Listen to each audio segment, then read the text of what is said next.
to the second episode of the Transformational Leaders Edge Talk series. My name is Gordon Simango, a graduate in the Doctor of Transformational Leadership program at Bakke Graduate University with honors in the Entrepreneurial Organizational Transformation track. Today we continue on the topic of Goodwill Dissent, and today we are focusing on how we turn conflict into collaboration. At its core, according to how I define it, Goodwill Dissent is a commandment of love for your organization. It is the act of speaking up, not to be difficult, but because you have a sincere faith in your organization, in your company, and you refuse to watch it heading down to a failure. It is dissent rooted in loyalty, but also in your best interests of your organization. Joining me to unpack the weight and the wisdom of how to turn conflict into collaboration in the workplace, again, is Dr. Apofia. If you missed the first episode, Dr. Apofia is a transformational leader from Uganda with passion for empowering leaders to understand who they are and therefore fulfill their purpose for existence. She is an Oxford alumna of the Institute for National Transformation, an institute that trains value-based, no-excuse leaders. She holds a doctorate in transformational leadership from Bakke Graduate University and is a John Maxwell certified leadership coach.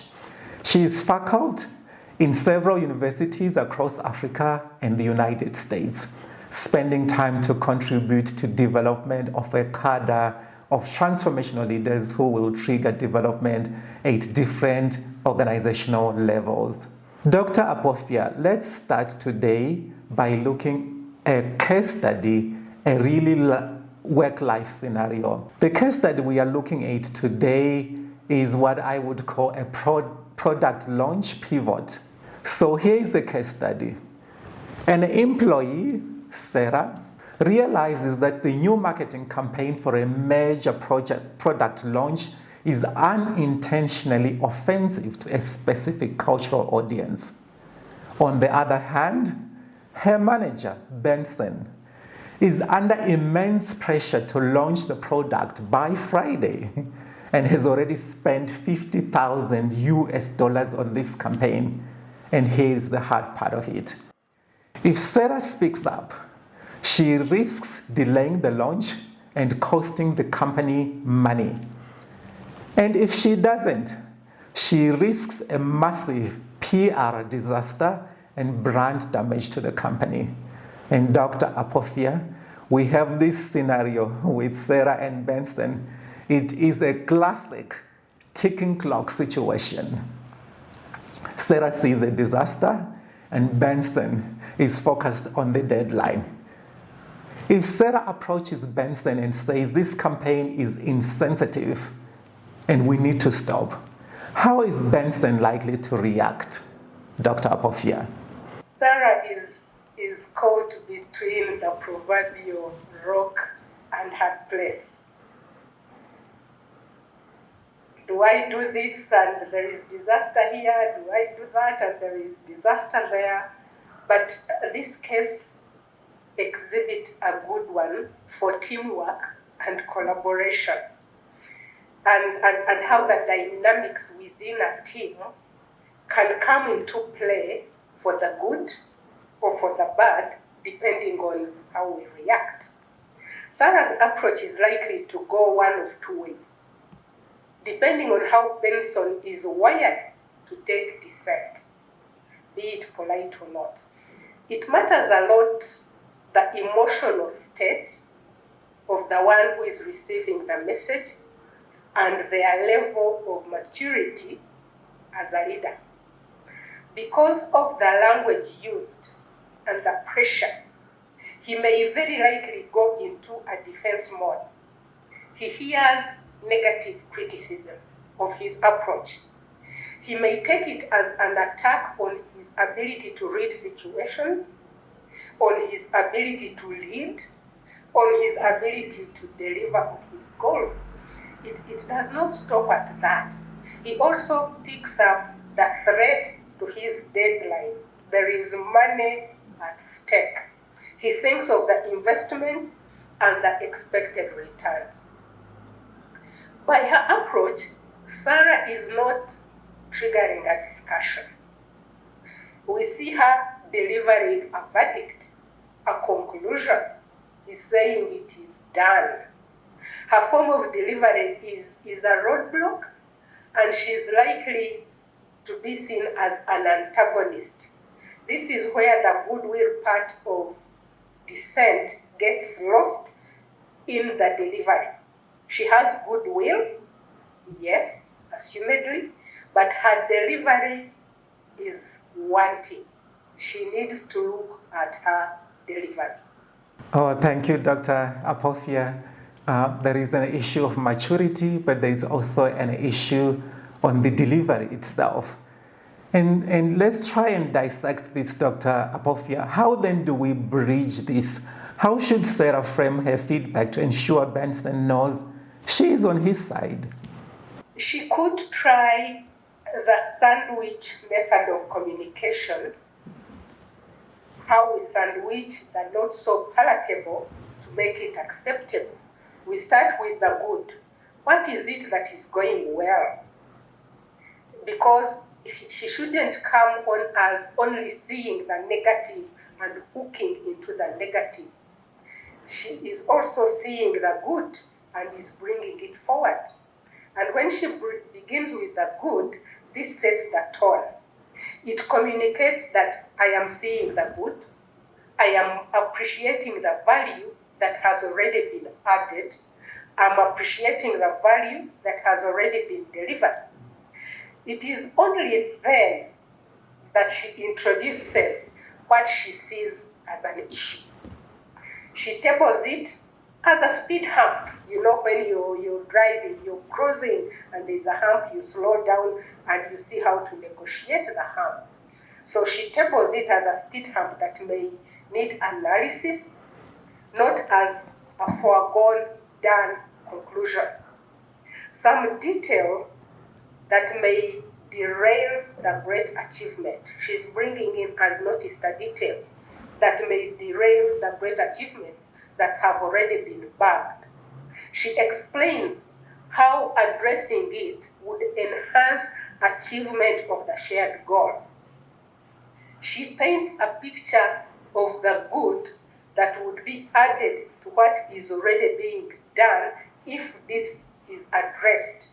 The good that will be added to the great work that is already going on. So she could say something like, Benson, we are moving well in ensuring that our goal of having a successful launch that powerfully portrays our brand, we are moving well.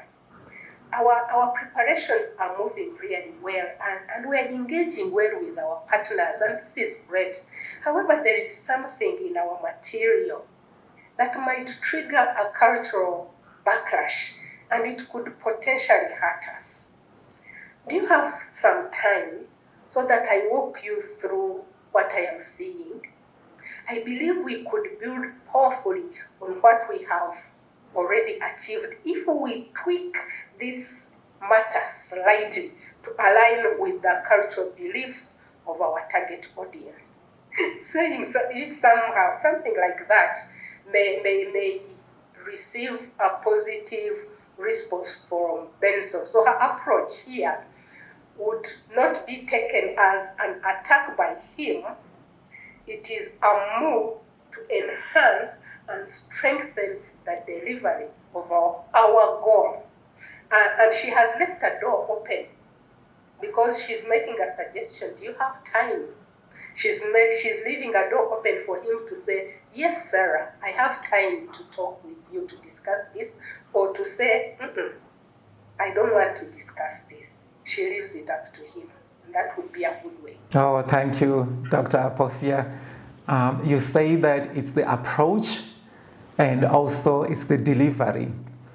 And now looking at Benson, what is the psychological pause he needs to take before he responds to Sarah? Does he need to have a reflection, psychologically in her mind before he responds to what Sarah is saying? It is always good as we receive information to take a pause and to reflect before we react. That's wisdom. If I was in his shoes, in Benson's shoes, I would pause to quickly ask myself the why question. Why did Sarah, knowing well the pressure we are working under, knowing very well the deadline, knowing very well the investment, she knows what is at stake financially, why would she take the risk to bring this to me at this particular time? What does she stand to gain or to lose by it? Does she stand to gain anything or lose something? Could there be a self-interest or a trap to derail me? What is there to gain or lose by listening to her before I continue with my plans? Just take a moment, reflect, pause, and see the intention. So this pause to reflect would reveal to me as Benson how Sarah is actually well-intentioned. If you look deep into what she's saying, her intentions are good. I would therefore show my gratitude after I have paused and reflected.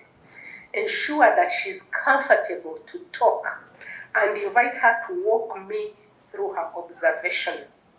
I would go in with an open mind, leave my frustrations and my pressures, my financial things aside, go in with an open mind to understand what is at stake and invite ideas on how we could quickly adjust in order to beat our deadline, deliver our goal within our financial needs. That's how I go about it. Oh, thank you, Dr. Apofia. In the heat of the moment, it's important to take a pause. Looking at supportive versus challenging voices, Dr. Apofia, from your experience in the workplace and in your leadership, mentorship work, why is it that some people can say the hardest thing in a meeting or at the workplace and be thanked, or while others say the same thing and be pushed back? I think you have had in your work experience, some people say, but I said the same thing and it was not accepted. But later when so-and-so said the same thing, it was embraced. Why is it? And that is a normal situation. As you say, someone can be welcomed, saying something hard and tough, and another one says hard and tough and is frowned upon. There are two things there. There is the matter of the approach. How have I approached the person with whom I am dissenting? And then there is the aspect of relational capital. The way I say that hard thing matters. Am I saying it in an attacking way, or am I saying it as an offer to help? Am I saying it in such a way as to open a door for discussion, or am I saying it in such a way that it triggers the defense shields to immediately come up? Do my words convey a positive attitude, a desire to help, a desire to build something better? Or do they portray an attack on the individual and their abilities, or question their level of knowledge? Or am I delivering a verdict like Sarah did? On the other side, on the relational side, the question would be, what kind of history do I have with you as I dissent with you? Am I known as a complainer? When I open my mouth, you are saying, here she comes again. What is she going to say this time? Am I known as a continuous gong that is always making unwelcome noise? Or do I have good history with you that gives me license to offer you goodwill dissent and be welcomed? Have I built that capital? Have I built value with you over time? My history and my reputation will either open or close the door. If I am new, then my initial approach will help to build a foundation to offer Goodwill's Dissent and be accepted as we go forward. If I am new, my initial approach matters. If I am an old friend, then I have relational capital to bank on. Oh, quite powerful, Dr. Apophia. And just for you to help us here, if you can help us to break down for us, how can viewers get it to a way in which they can have a good way to a brave conversation? What will be the nuggets and the tips that you could give to the viewers, Dr. Apophia? A brave conversation requires boldness and it requires preparation. You don't just bump into the conversation and start dissenting and start issuing, verdicts just like that. The sandwich method that I mentioned earlier on is actually a great one for communicators. The positive comes first. We affirm what is going well in light of the shared goal. There is a lot of progress, a lot of good work towards our goal of delivering our campaign. You stating that to the person you're later going to dissent with. You begin with affirming the good. Then you bring in the issue without pointing accusing fingers, without delivering a one-judge verdict like Sarah's statement. You may say, I have noticed that some of the information in our brochure may not be well received by this community because of ABC. You give your reasons why you think that they may not be very welcoming, so that the person receiving understands. You're not just giving information, but you're explaining so that they understand what you're saying. This shows that you care and that you understand what is at stake. Like saying, I'm inviting an analysis. I'm quoting the view of the other person in view of my own observations. I don't take it for granted that they will dig in and understand. So I use words that indicate that this is up for discussion, this is up for agreement, it's not an already concluded something. And then on the tail side, we bring in the positive collaborative involvement and invitation to adjust. How about we do it this way? It could bring on this other great strategy that is already ongoing. We can build on it in this manner. Do you think it would work? What are your views about this issue? So I am not delivering an already prepared solution. I am offering dialogue and tabling the need to think through together and find a solution and being positive. I believe this approach would help to enhance the acceptance of the Goodwill Dissent. Oh, very useful insights, Dr. Apophia. Now, I have dissented, Dr. Apophia, and if the leader still refuses to listen after my perfect goodwill delivery, what should I do? You have to study the situation and to know when it is time for you to stop dissenting and either commit or leave the issue. Once someone has respectfully provided feedback, positive, and they've explained their thinking, and the recipient has chosen to continue with the status quo, their job as a Goodwill Dissenter for that particular issue is done. They have shown their love, they have shown their duty towards their organization, they have done the best they can. So what is left for them is to self-reflect. Am I willing to support my leader in whatever decision they have taken? I should be willing to do that. because not everything that I table will be accepted. Does the leader exhibit trust and good leadership? Do I trust and respect that leader enough for me to say, I have given my goodwill dissent? My leader has listened to it, internalized it, analyzed it, and has decided to go ahead. I believe they have a higher overall picture that I may not have. So I step back. Because we know that willingness to speak up does not guarantee that your views will be taken. It does not always mean that you will win the other person over to your view, however good you think it is. So you must be ready to live with that and continue being comfortable, trusting in your leader's ability to lead. And please, you do not keep on pointing to the fact that you did not agree to what is being done in the first place. That negates the spirit of teamwork.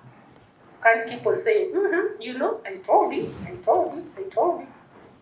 As a team, you will find yourself from time to time going in a different direction.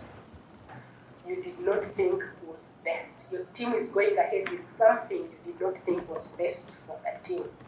But because a decision has already been taken, you continuing with that dissent would become a divisive, do they call it that?